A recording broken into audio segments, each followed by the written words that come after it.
Ready to ditch a car from your Geico policy? Let's dive right into how to do it, quickly and easily. First, you'll need to begin by reaching out to Geico. There are a few ways to do this. You can log into your Geico account online via their website. Use the Geico mobile app or call their customer service phone number. I recommend having your policy number handy, as it will speed up the process. Now, once you've connected with Geico, let them know you want to remove a car from your policy. Be prepared to provide some necessary information. The representative will need details about the car you want to remove and your policy details.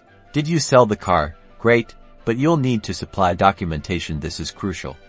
Either your car title showing the transfer of ownership, or a bill of sale as proof that the car is no longer in your possession. Be prepared to share these during the phone call, or upload them if you are removing online or via the app. Following this, the Geico representative will guide you through the necessary coverage adjustments. They'll modify your policy accordingly, which may affect your premiums, so make sure to verify if this is the case. Confirm all changes before they finalize it. Finally, after the change is processed, Geico should send you a confirmation, either via email or within your online account. Review this confirmation carefully to ensure everything looks correct, including the removed vehicle and the adjusted premium. All done.